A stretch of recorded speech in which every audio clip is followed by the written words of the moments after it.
I have a little, I'm finna put this thing on Do Not Disturb. Yeah. Say your name and count to 10 for me. Ron Crowder. 1, 2, 3, 4.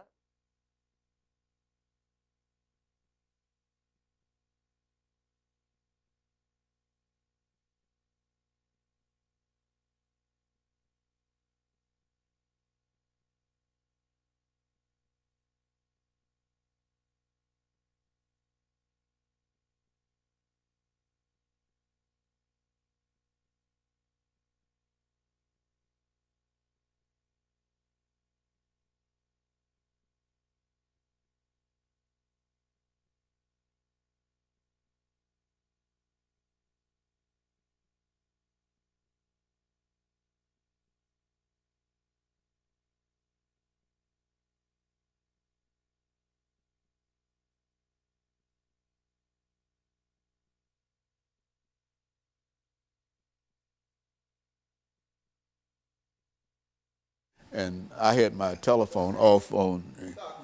Okay.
Thank you and welcome to the show this morning.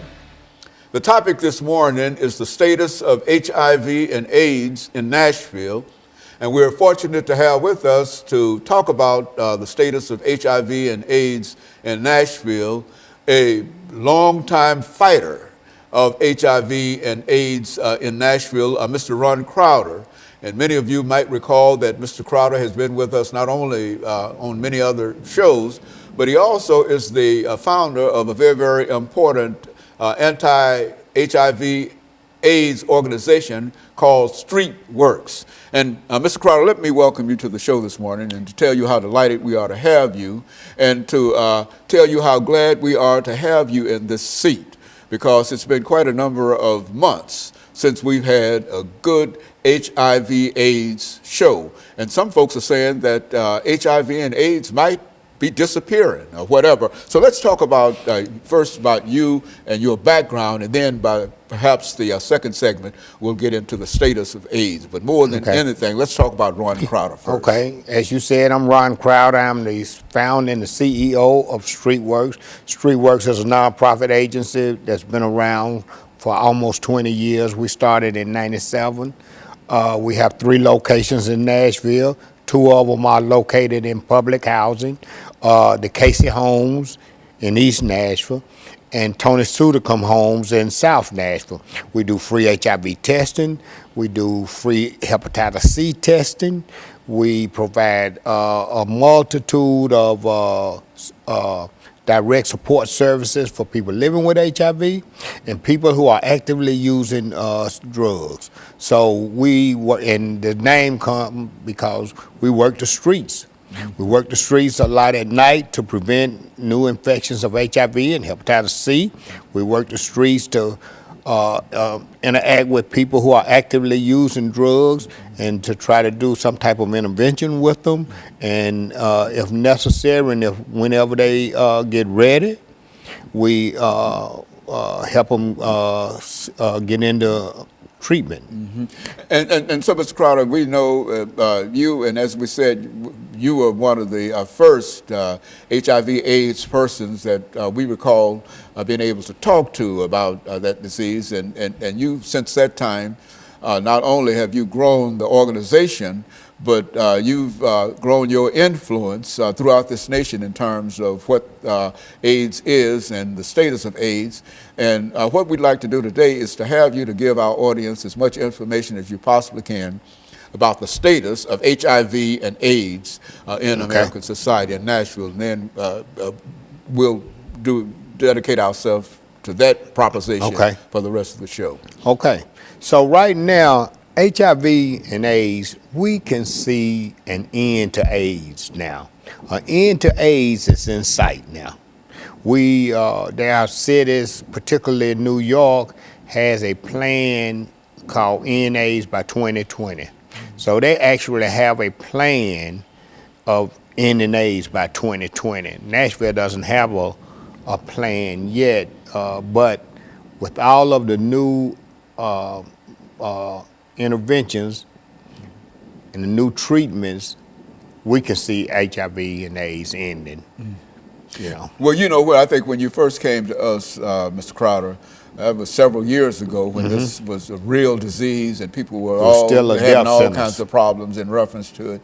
It's strange that you can now say that within the next 4 years, because I think at one time we thought that this would be something that would be with us forever and ever. But you mean that the technology and the drugs and et cetera have come to such a point that we can talk in a real sense and be serious about saying that 4 or 5 years from now we might see the last person to be afflicted with this disease. Yeah, an end is in sight. I can't say that realistically 5 years is going to be the end of it, but we do know that the end is in sight. That it's not forever, as we thought for at one time. Yes.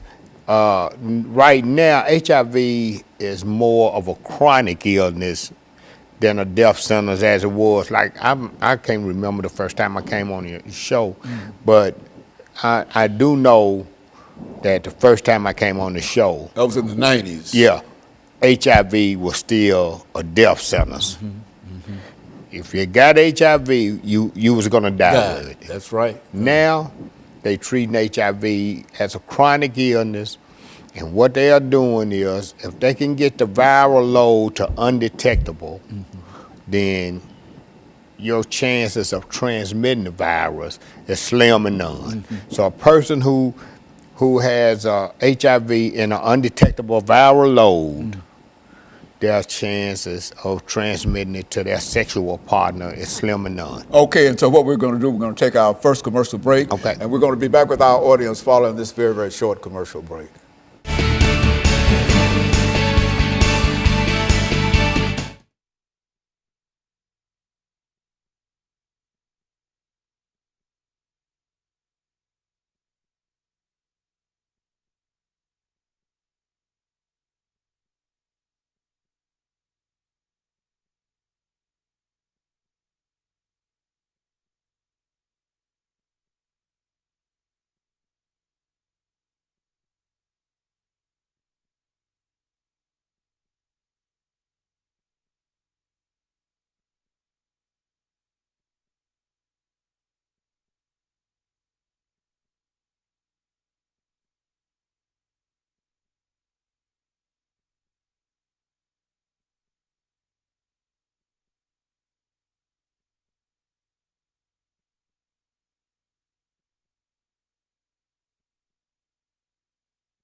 Yeah, I remember the first time when you came, and it was a terrible situation. Yeah. And it was at that time, at that particular time, but we didn't think in terms. I think, well, what has the national government done in reference to this? Because I think that at one time the government was given various administrations played a significant role in terms of. Well, the thing is that they got the Ryan White program. Okay, we're ready.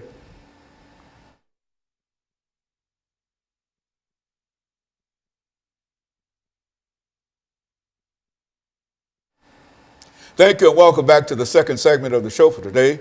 We're talking to Mr. Ron Crowder, and he's given us some information in reference to the status of HIV and AIDS in Nashville.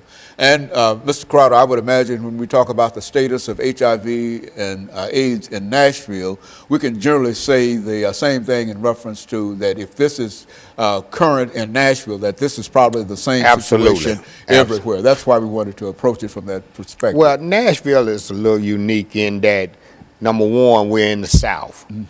Right now, it's approximately 21,000 people living with HIV in the city. About 200 people get infected each year. While HIV in Nashville is down by approximately 30%, and it has been over the last 4 or 5 years, we still are the 22nd city, number 22 in the United States with the highest HIV rate. And that's due to poverty, being in the South, lack of education, lack of appropriate health care. That's a lot of many reasons. Drug use. And drug use is a good segue for what I need to say now. Right now, although needle exchange is not legal in Nashville, we know that needle exchange reduce HIV rates in the injection drug use population. So StreetWorks, you know, we just had to be proactive on that front. So we do provide sterile syringes for people who are actively using. While we don't condone drug use, we do know that they're going to use drugs whether they have clean needles or not. So in order to reduce HIV infection rates, we provide sterile syringes for people who are actively using, but we also offer them information and try to help them move to get into drug treatment. And we do that. Also the same thing with hepatitis C. We have probably 50 or 60% hepatitis C positivity rate in our testing. Now, what do you mean when you say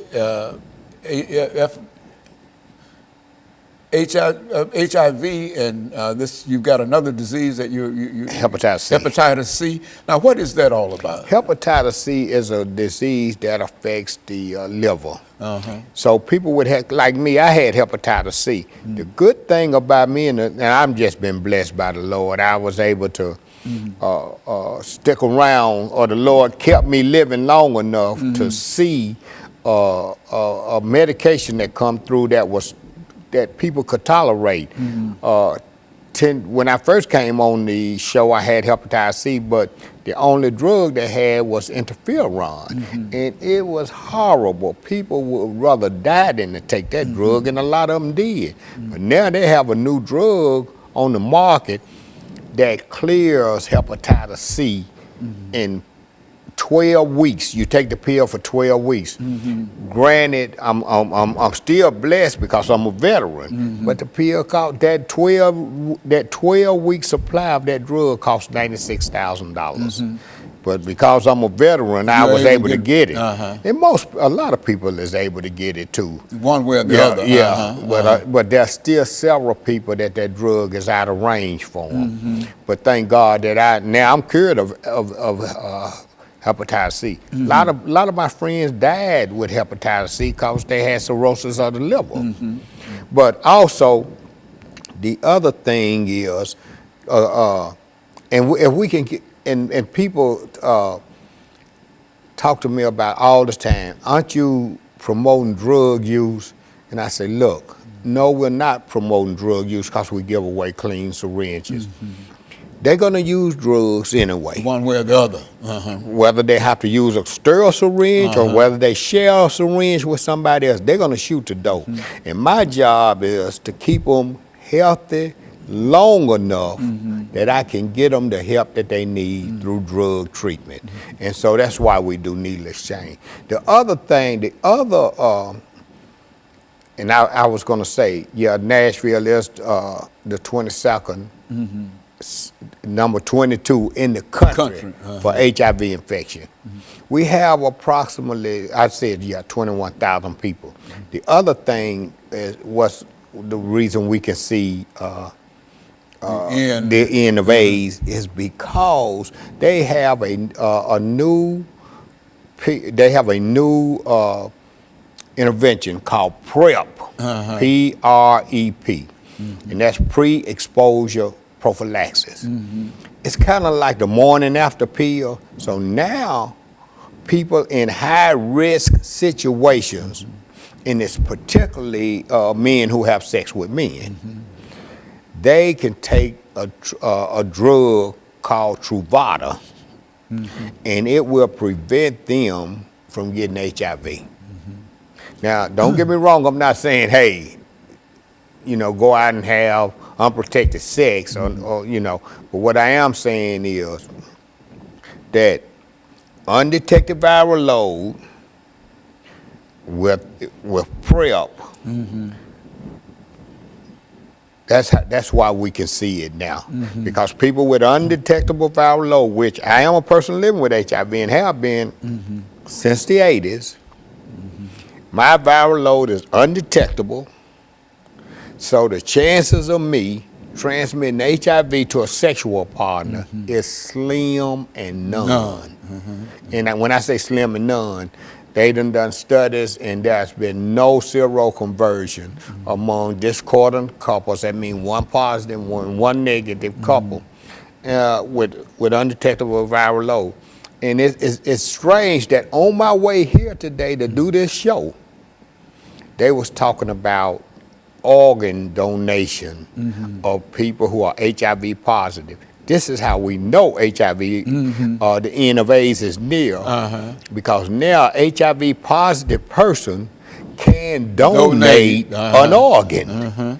They can, not only can they donate an organ, they are now receiving organ. Before they wouldn't even give the blood. I mean, not the blood, but they wouldn't even give a HIV positive person an organ, because they were like, oh, he got HIV, he gonna die anyway. Why would we give him an organ? So, man, this is really some exciting times in the HIV/AIDS world. Okay, and so what we're going to do, we're going to take this final commercial break, Brother Crowder.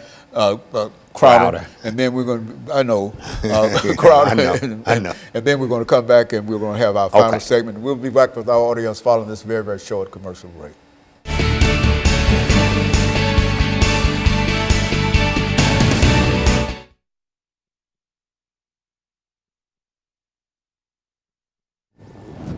All of the conversations that we had with it, you used to be moaning and groaning in reference to it, and telling people this and whatever and et cetera. And then you come in and announce today that we're moving toward within the next few years. And, I thought it was an eternal kind of thing. Yeah. It was. It was then. It was. At that time, sure was. The only hope was to try to live as long as we could. That's right. But now, Well, Okay.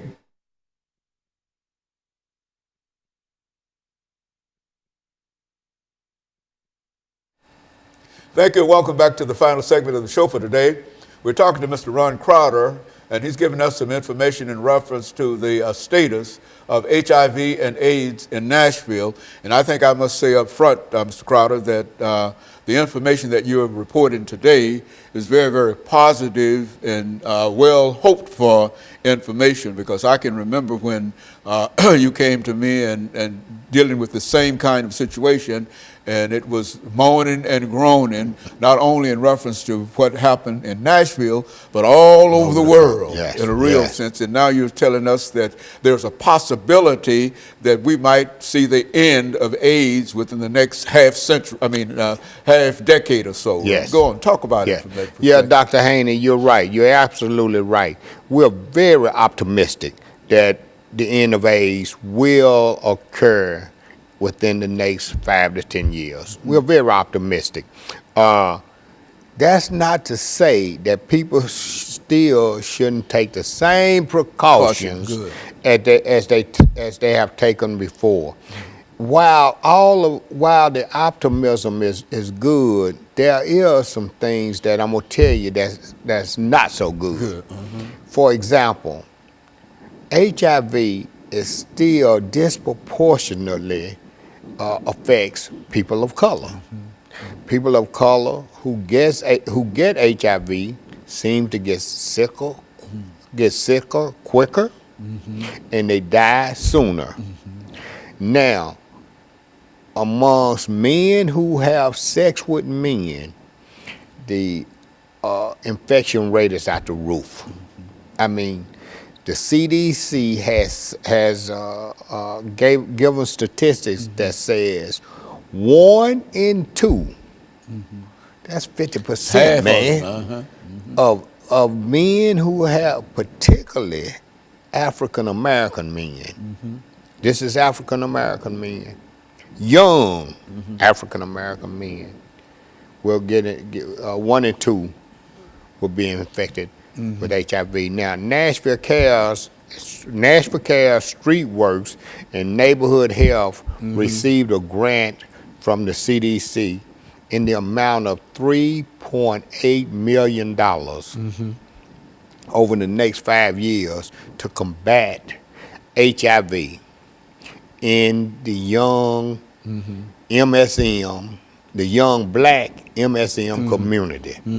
What we plan to do with that grant is to create a one-stop shop for MSMs where they can come and receive all of their services under one roof. So we are in a collaboration to make that happen. We've not yet solidified the space, but we're in negotiation. Well, Nashville Cares is in negotiation with a realtor now to secure the space. But we just started our 2nd year of this grant, and it's going well. So again, like I say, it's some exciting times now. The federal government finally got it right. Okay. And now they putting their resources to follow the epidemic. So the epidemic is the greatest need is in young black MSM. So, and that's where they're putting their money. MSM. What do you? Men who have sex with men. Is that MSM? Men, that's yes. Men who have sex with men.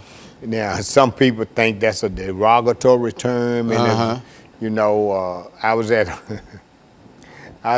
just left a conference in Florida, the United States Conference on AIDS, and they was using gay and that other word we used to use a long time ago. I think those words are derogatory, queer, gay, and all of that. But apparently, in other cities, they think MSM is derogatory. I mean, you know. But it's a matter of what you call it. Yeah. But in a real sense, the disease itself, it has been mitigated in a real sense to such a point that it is possible to think about the end of HIV and AIDS. We see it. It's in sight. It's really in sight. Yeah, well, that's one of the most encouraging things that I've heard about it. Yeah. I didn't know that. You know, Yeah. I think it's been a long time since we had a chance to talk to you about it. Yeah. But the very thought of being able to end it, and this is not only for Nashville. We're This is talking about across the country. Yes. all over the world. You Absolutely. see. And I understand it has been a tremendous problem in some parts of Africa, for example, and other parts of the world. Yeah. Now, you know, third world countries and places like Africa and things, I'm not sure if they're going to be on land with it ending like that, but whatever happens here, I'm sure it'll eventually get there too. Because now you still have mothers breastfeeding, and you know, they just don't have the resources that we have. So, but eventually it'll get there. Yeah, we Nashville is doing some excellent work around prevention, around EIS, which is Early Intervention Services, finding people who are who have HIV and don't know it. So we aggressively look for those people because probably, I don't know the percentage right off the top of my head, but most of all new infections occur amongst people who have HIV and don't know that they have it. So the key to ending HIV also lies in finding those people who are HIV positive and don't know that they're HIV positive.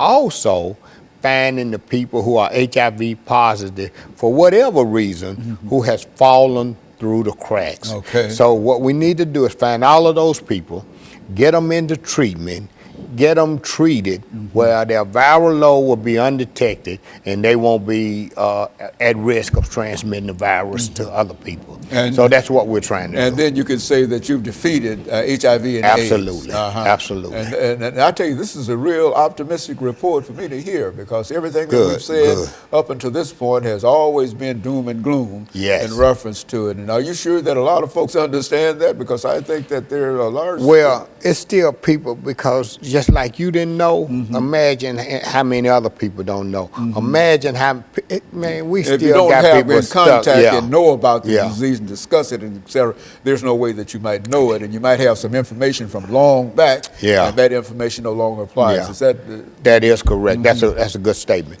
The thing is now, early detection and early treatment. The sooner we can get them detected, as soon as we can detect the disease, the sooner we can get them into a treatment.